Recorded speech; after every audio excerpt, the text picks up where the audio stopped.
Good evening. Welcome into On the Horn. Quinn Ewers was clutch. He won that game for Texas. Played great down the stretch. We're going to talk about a thrilling overtime win for Texas. They've probably had the two best playoff games up to this point, for better or worse. Then we're going to get into Ohio State and how they just throttled Oregon and look forward to next week. But first, I'll give you guys a little background about what this show is. We're trying something new. I pitched an idea to management. They sent me this nice microphone here.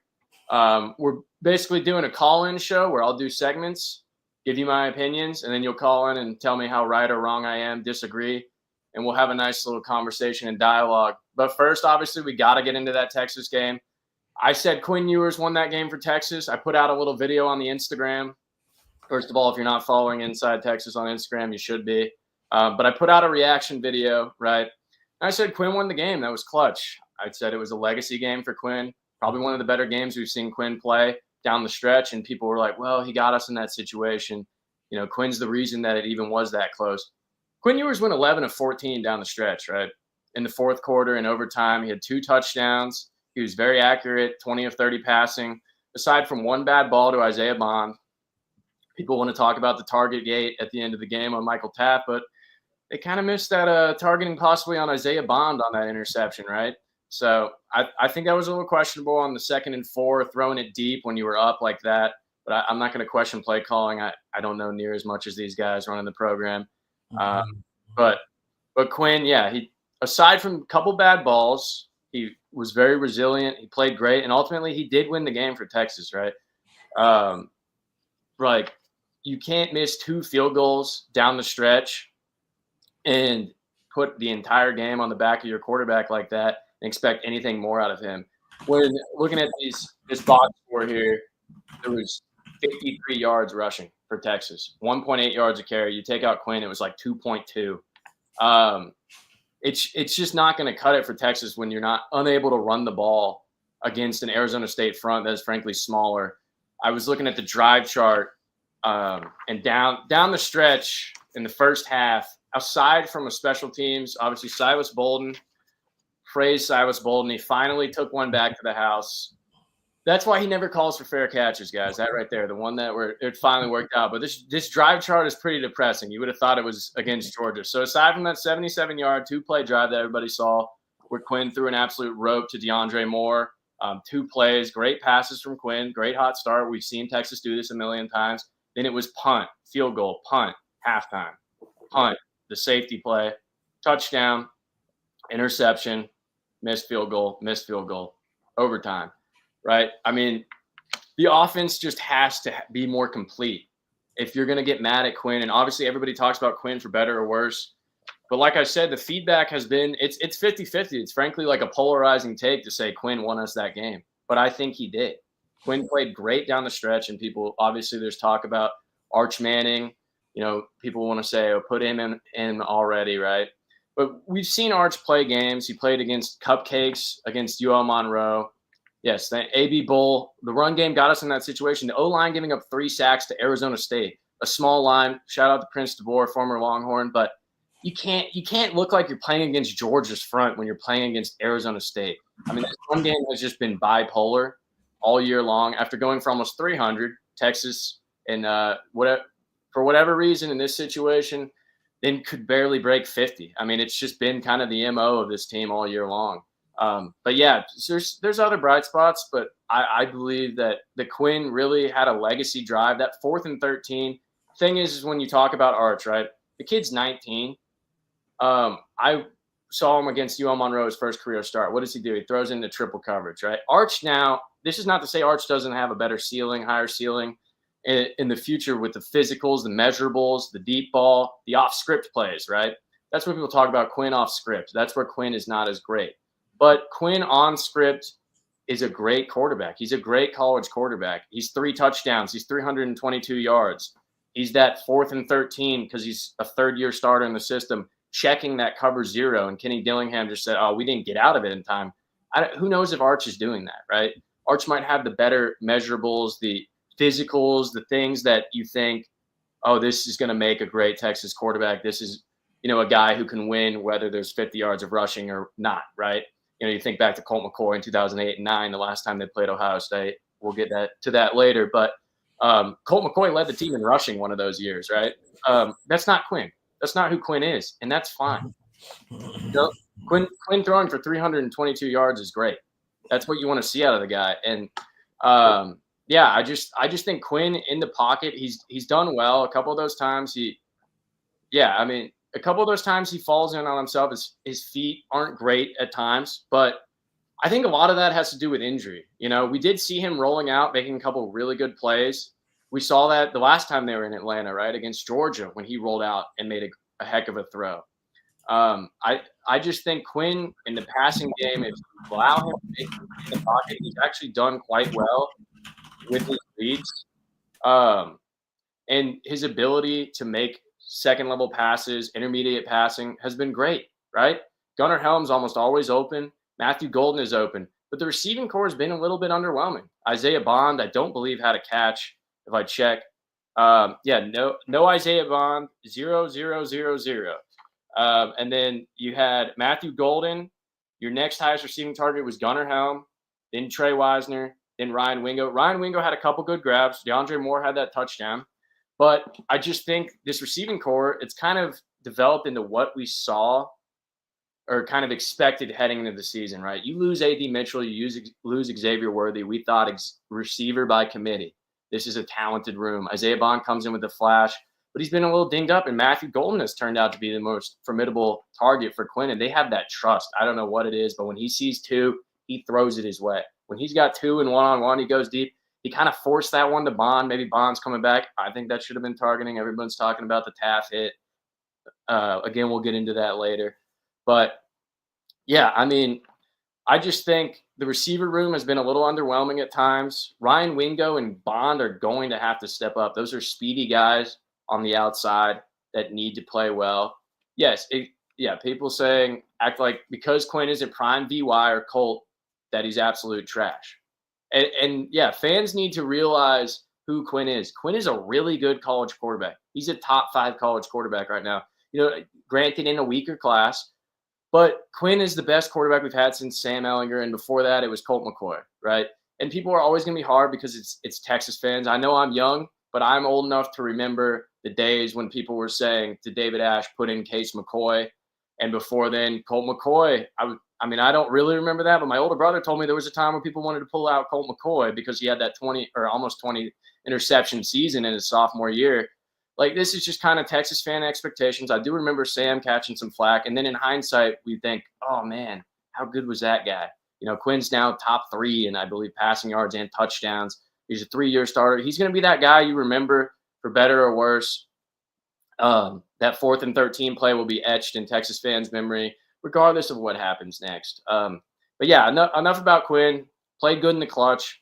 I don't think you can ask for much more better. He had just a couple bad reads, just 2 bad passes in my opinion. Aside from that, he played pretty solid. The 3 sacks, that some of those are on his footwork and his ability to call out blitzers and identify the look. But in general, he played a solid game considering it was a one-dimensional offensive attack in this game. The offensive line going into those sacks has to be better. I know it's a group that's been banged up, but you've got to think when you're playing against Arizona State in a smaller front, this wouldn't be a problem, right? You assume, why do we get all these Jimmies and Joes? We go 2nd and 3rd string deep of all these big bodies, these 4th and 5-star guys. You've got to be able to run it up the gut against an Arizona State front, right? That's what you would expect. I think I'm not going to get into the conceptual ideas of play calling, right? Because I don't know as much as these guys. I'm not going to pretend that I do. But what you can say just on an elementary level, you've got to think, why are we not running more halfback guts? Why are we not running more inside zones against a smaller front like that? And then Trey Wisner and Jaden Blue, they had great games against Clemson, both going over 100 yards. And this game, but both of them, we've got Jaden Blue only got 4 carries. I'm not sure, why he didn't get more run, but Trey Wisner getting 18 attempts. They tried. It just didn't work. They're doing a lot of guard tackle pull stuff, motion stuff, and it just was not working. But thankfully, you had Quinn Ewers. That's a game where you have to say, thankfully, we have Quinn Ewers. As much flack as he's got, And I think a lot of it is due to injury, that oblique strain. This is not the same guy you saw play against Michigan. He collapses a lot of times in the pocket when he feels that pressure. He's not going to be doing any of those Sam Levitt plays.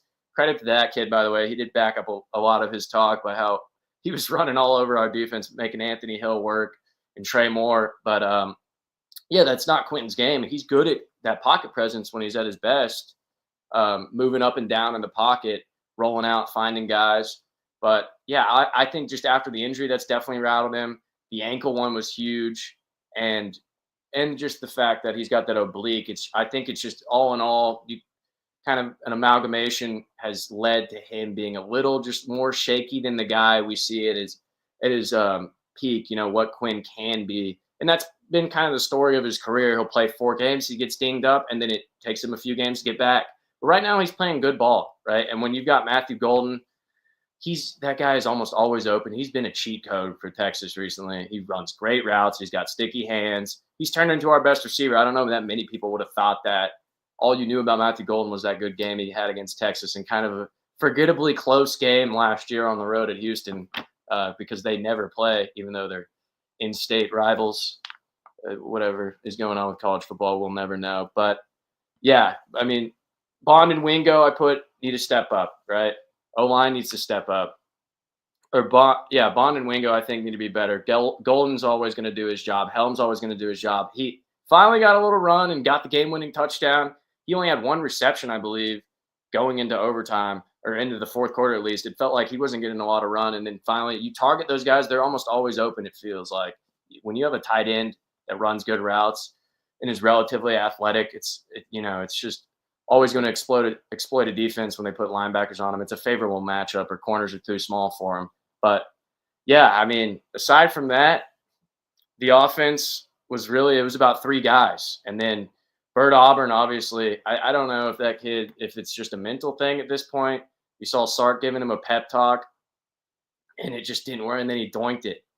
I mean, that game, really, Texas should have lost that game. I was sitting there watching it with my family, and we were just like, there's no way, right? And then before you know it, they're in a fourth and 13 situation because of these just continual mistakes, just everything falling apart and perfectly in Arizona State's lap.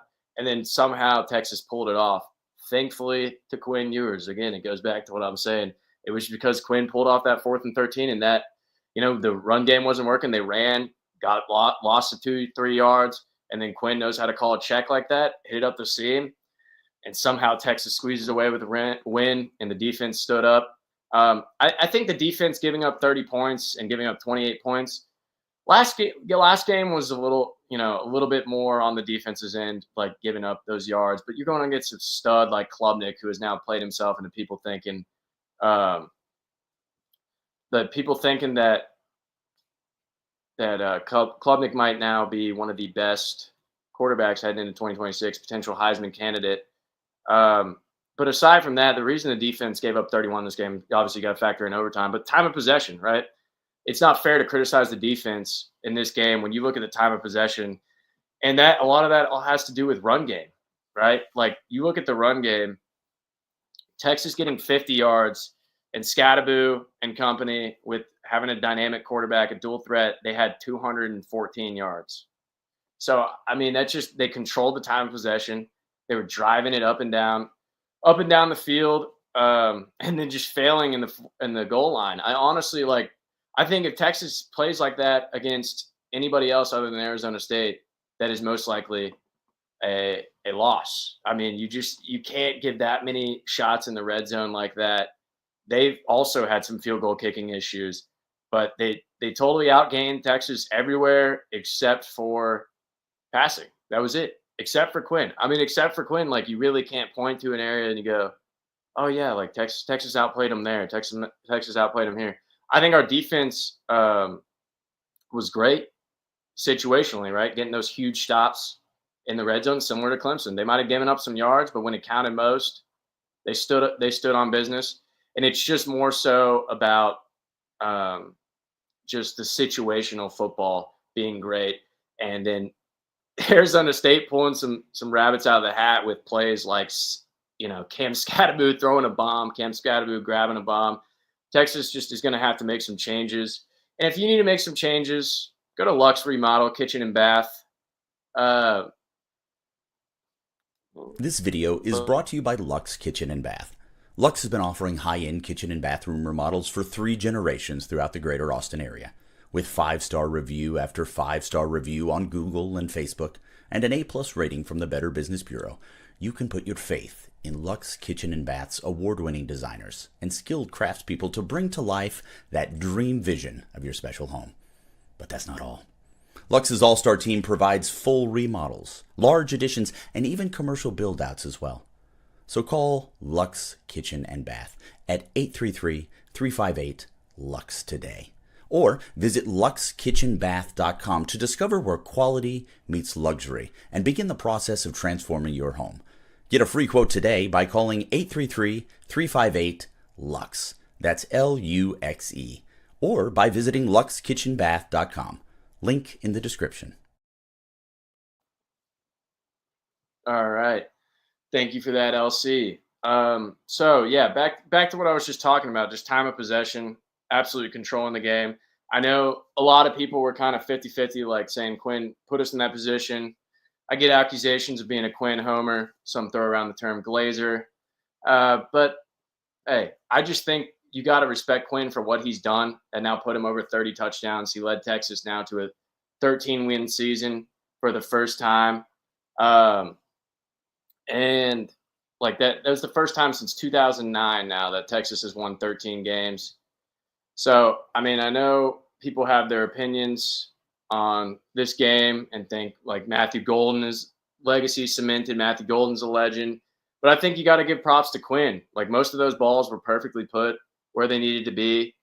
And Quinn did his job, did more than you could ask for, throwing for 322 and 3 TDs. And that really looked like it was over. It looked like they were done and finished for when it was a 4th and 13.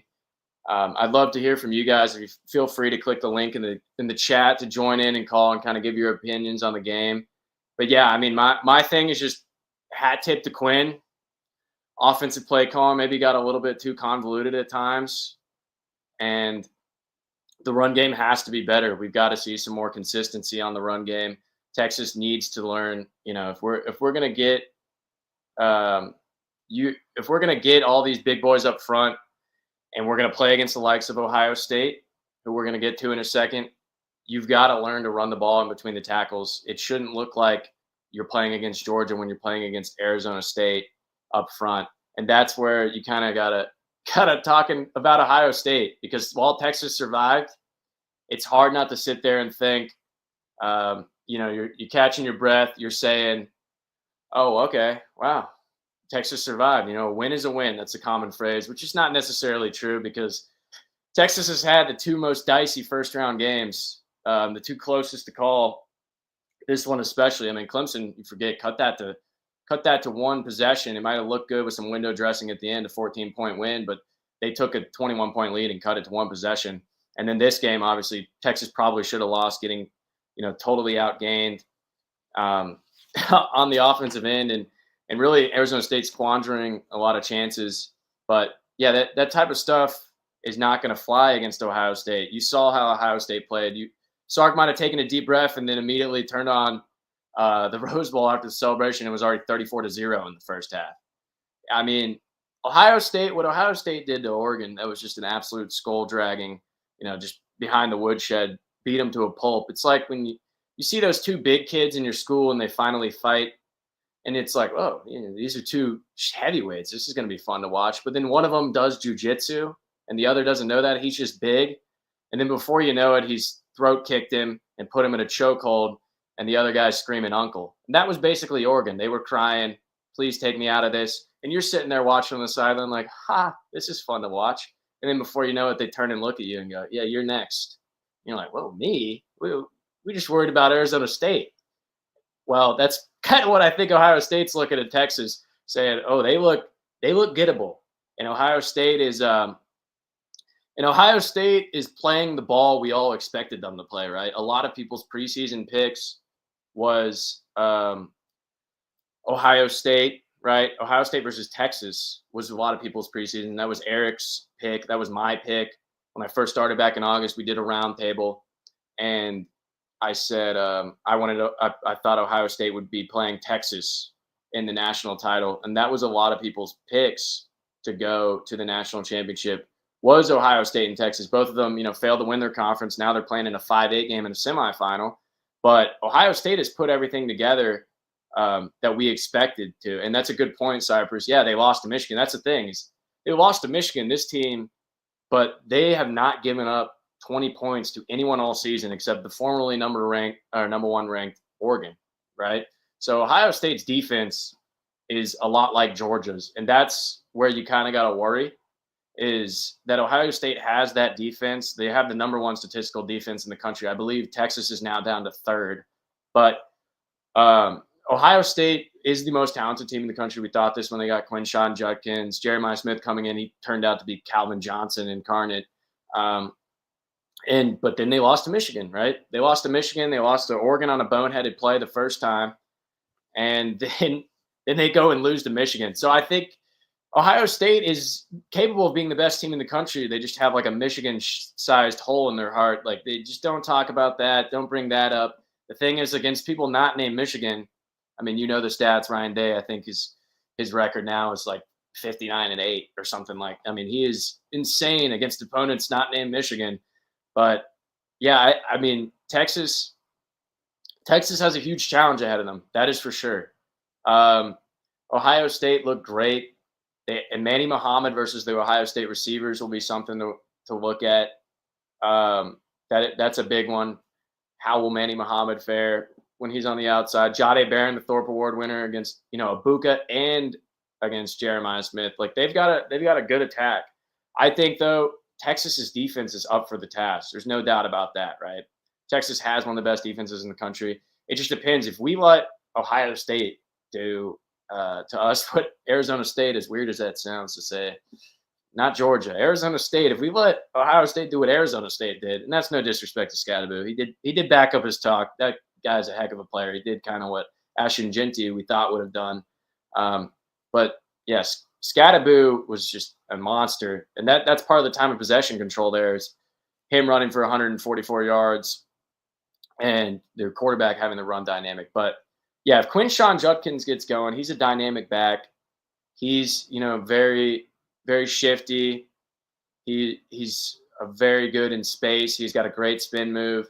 If Quinshon Judkins gets going and they can run the ball, that's the thing though with Ohio State is, back to what Cypress just said is, yeah, they're very bipolar, similar to our run game. As much as theirs is more talent loaded, we didn't expect as much losing C.J. Baxter in the preseason. Travion Henderson and Quinshon Judkins have been kind of up and down. One game they'll run like all over Oregon. They look great. And then it's just kind of been emblematic of who Ohio State's been as a team. Yeah, yesterday Quinshon had almost 100 on 8 carries, 12 yards a carry. And yeah, you had Travion Henderson putting up 94, Quinshon putting up 85, right? They had 2 touchdowns rushing. Yeah, I think Ohio State is a loaded roster with a Big 12 QB. That's true, but Will Howard played with way worse competition. That's the thing you got to think about, is Will Howard played with way worse weapons, O-line. Now you get him at Ohio State. It's going to be interesting. He would take Texas down to the wire at Kansas State. That kid's a gamer. He's thrown for 300 yards in the last 2 games. They absolutely just boat raced Tennessee, the fake UT, as I like to call them. Maybe they shouldn't have been in the playoff, as much as people like to talk about Indiana. But yeah, what they did to Oregon, I think, was the more concerning thing, right? That the best team that Texas played all year was Georgia, and we were incapable of moving the ball. So I do think Sark has his hands full. The only thing you think of is, hey, how did he do when he was an underdog, 7-point underdog? It's pushing the line's almost up to 7 now. I believe it's 6.5 the last time I checked, against Bama on the road. Did great. I think he's good in these situations. It just depends on what kind of Sark game plan you get and what kind of Quinn you get, right? And there were some points in fair, as much as I might have been praising Quinn earlier, there were some points if Quinn was making reads in the middle half of the game, the 2nd and the second and third quarter, the middle of the game, if Quinn had been making more intermediate passes, right? If Quinn had been making those reads and making them respect the pass more, they wouldn't have stacked the box and it would have been easier to run. I agree that is fair, and that's something that's going to come into play against an Ohio State, a loaded roster. That pass rush is going to be difficult. I don't mean to rant too much on Ohio State. I'm going to get to some callers here, and we'll see what people think about Ohio State. If you're as worried, I'm worried on paper. But you never know until the game gets played, and that's a good point. Is like if they come out with a Michigan performance, things will be good. But I'm going to go ahead and add Bubba to the stage. Bubba, you there? Yeah. Hey, how's it going? What do you think about Ohio State? How you doing? Hey, I had 2 questions for you. What's up? Seeing if y'all beat Ohio State, God willing, aren't you glad you aren't facing Georgia anymore? Is that your first question? Well, I mean, I guess it's more of a statement, but. Yeah, I mean, I think that was apparent for sure after the first matchup against Georgia and then the second matchup against Georgia. Whatever it is, it just seems like Kirby's his defense has sort of out-schemed that Sark offense, and they're incapable of running the ball against Georgia. I mean, Georgia just has a crazy good front. The thing is that Ohio State's kind of mirrors it in terms of talent and size. So I think when you get down the stretch, it's sort of similar. Like whether you're facing Georgia or Ohio State, the defensive fronts are going to look very similar in terms of size and athletes.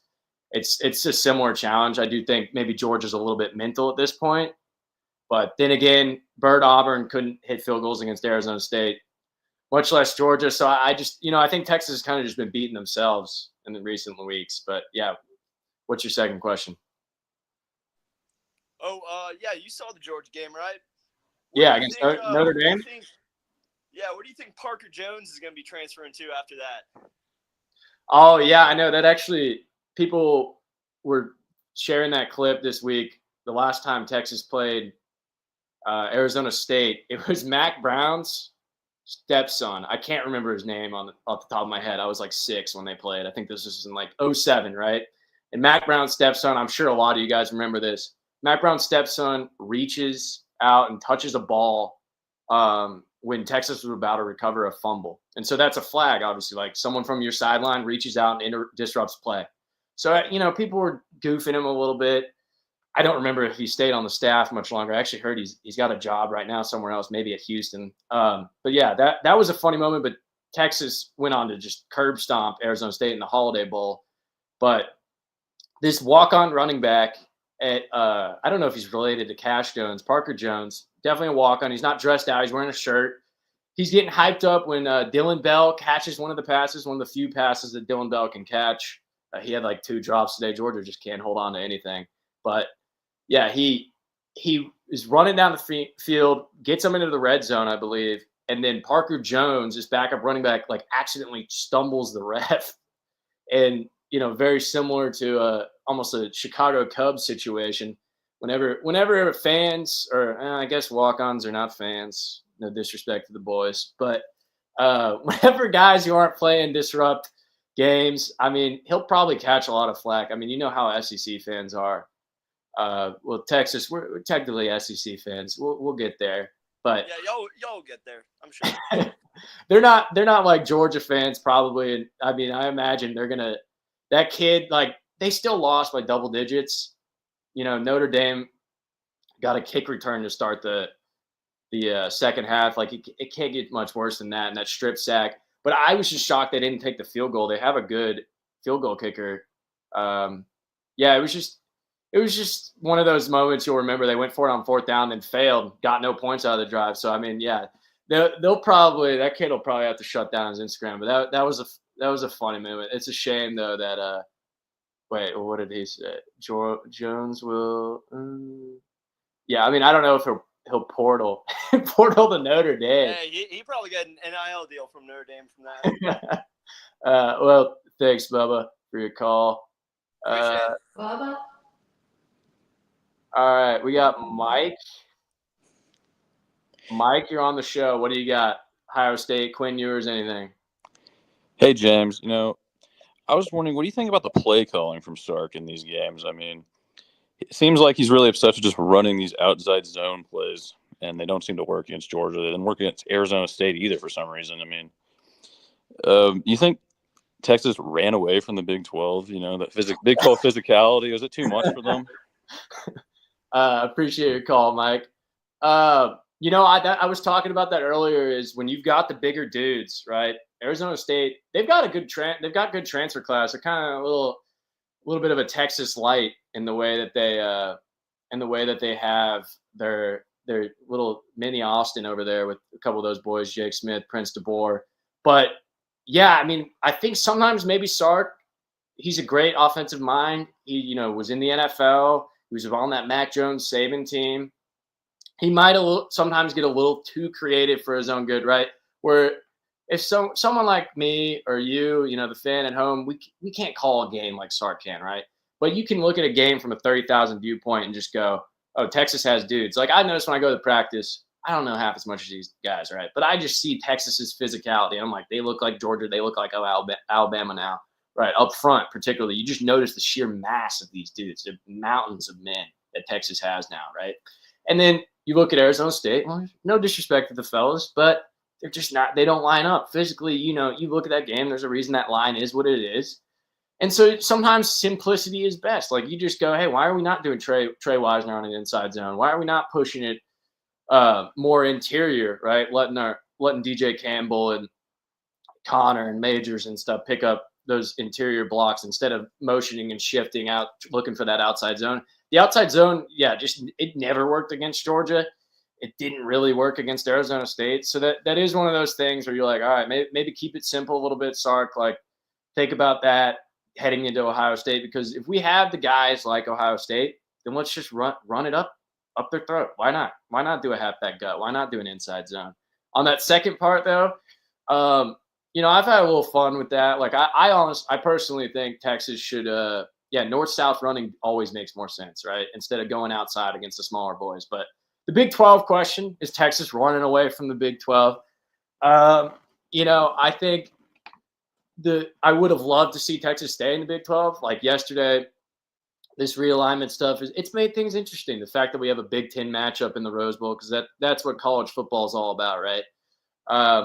And then thankfully Notre Dame saved us from the all Big 10 SEC, invitational. But yeah, the fact that Texas is the only SEC team left it's pretty rich. This is SEC country now. You got to let them know. But yeah, it is a shame that the Big 12 had to get disbanded the way it was, because now it's like, hey, in prior years, Texas was the Big 12's team. In prior years, Oregon was the Pac-12's team. USC, right?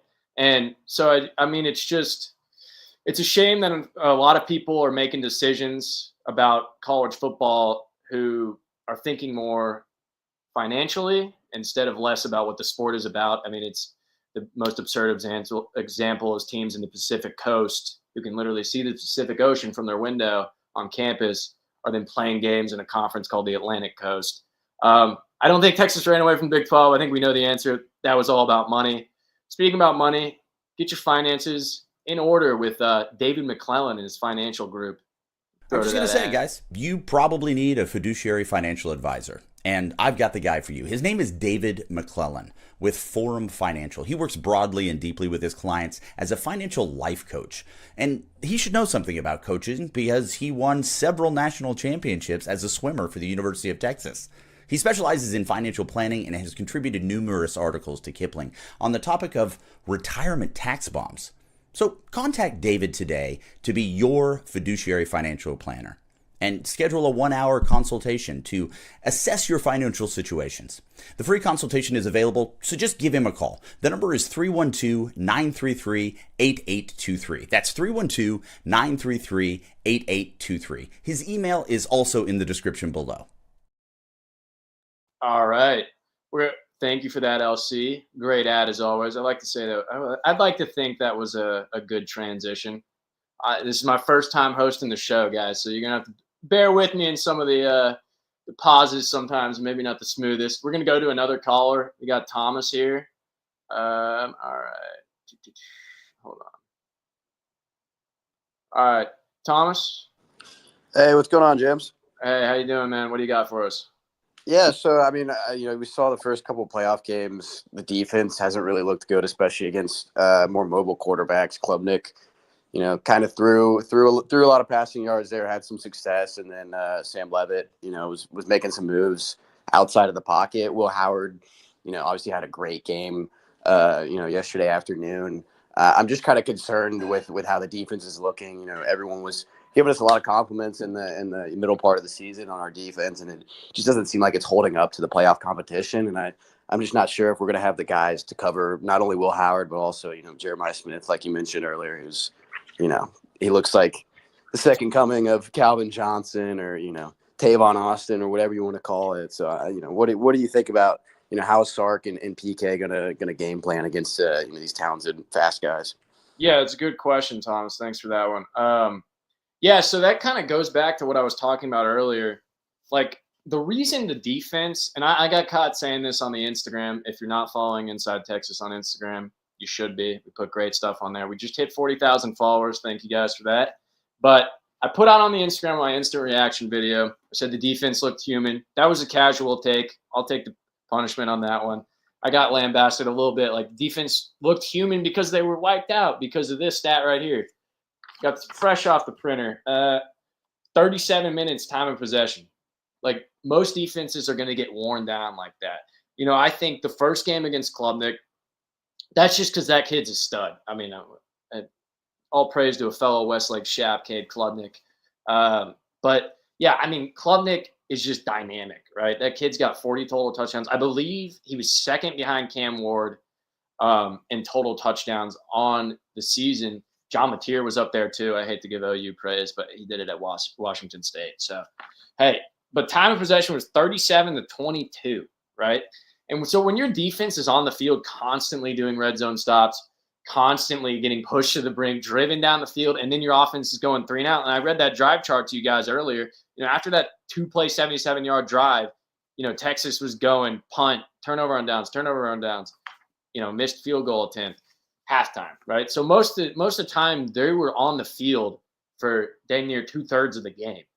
And so situationally they played great. Aside from what? So Michael Taft gives up on a wheel route to Cam Scadaboo, and that's just a great player, right?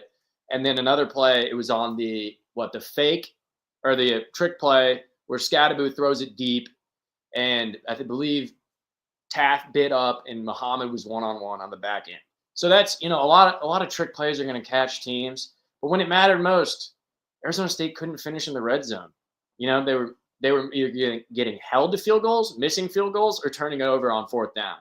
And that's what you want to see out of Texas. When they played an elite offense, I'll be honest, Clemson's an elite offense. That's Garrett Riley, the offensive coordinator formerly at TCU when they made that, miraculous championship run in 2022.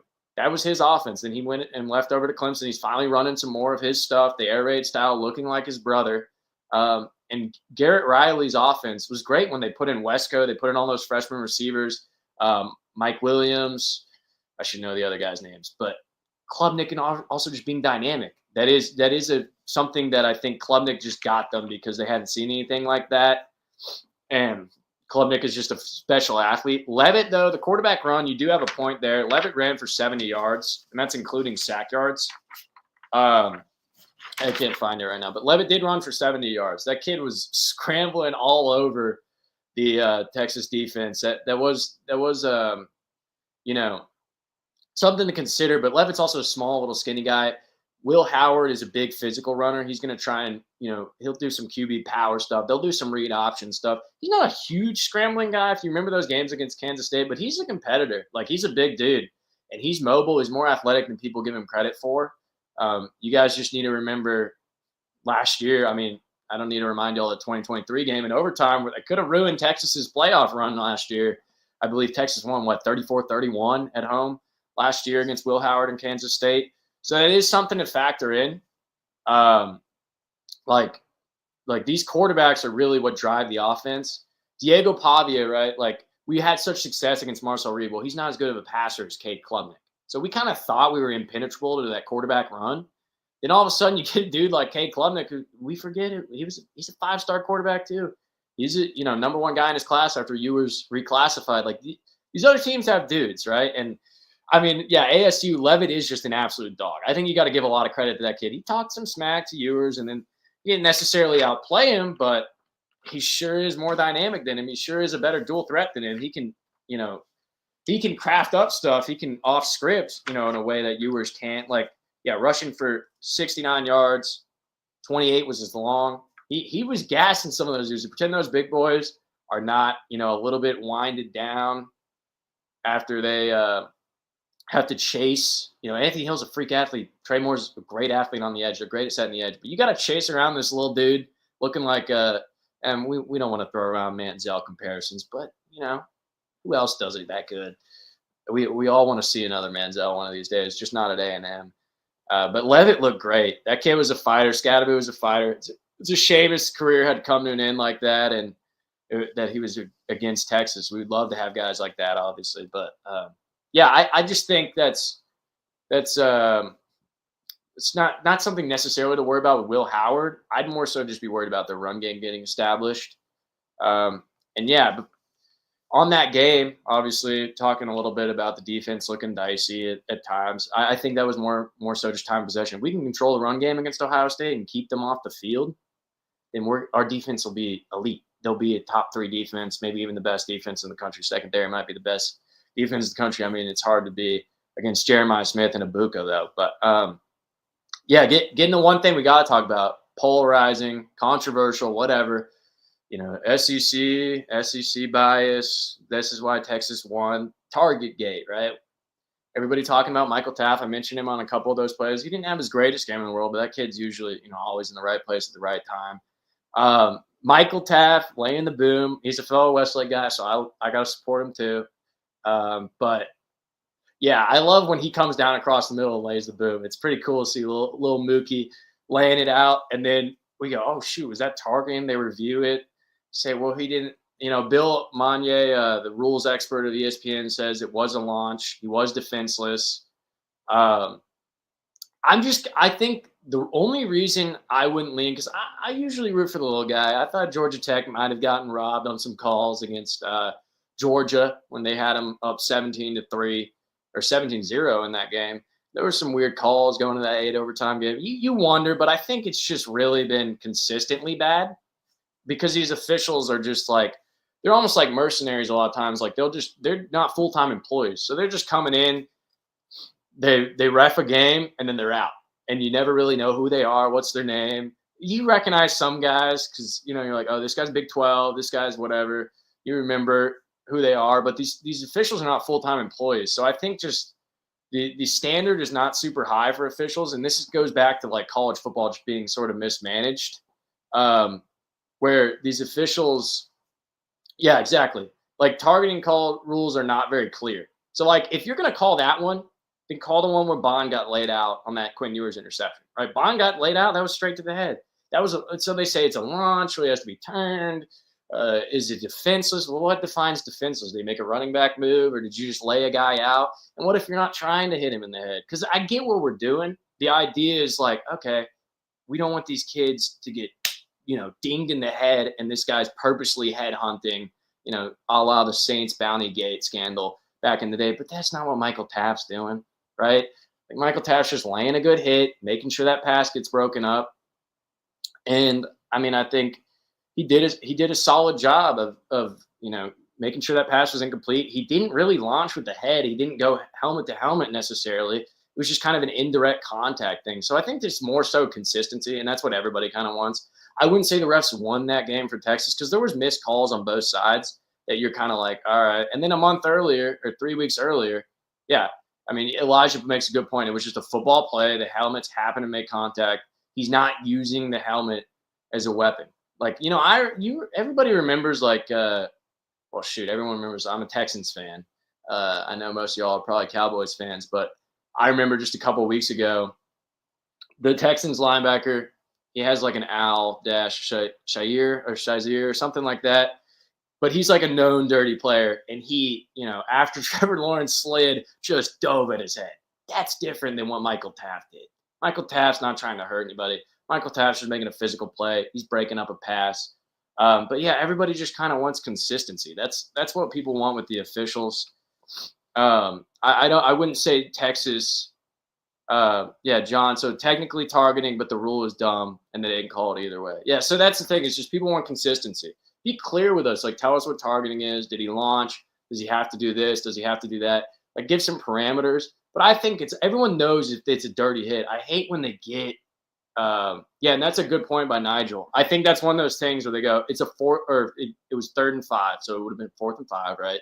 Are they going to go, oh, Michael Taft kind of had a hard hit. Let's give him 15 yards, and then Texas loses in regulation from a penalty. Because then we'd be saying the same thing to them, right? We'd be saying the same thing to them. We'd go, you just let us lose that game for that crap, but you didn't call it for Isaiah Bond. So it's just one of those things where it's like when you're Texas, when you're Georgia, when you're Ohio State, Michigan, Alabama, USC, these bigger brands, Miami earlier on in the year, people thought the ACC was running a coup for them.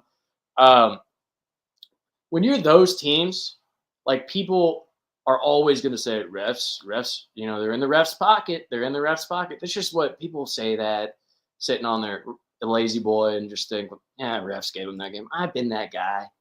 I've been that guy before whenever I don't really like Georgia, whenever I see Georgia, or when I'd be rooting against Alabama growing up. And the refs gave them that one. The refs gave them this one. But really, I think it's just kind of been universally bad this year, where you go, what is that? Like the Texas game. I mean, you saw Texas just 3 weeks earlier in Atlanta.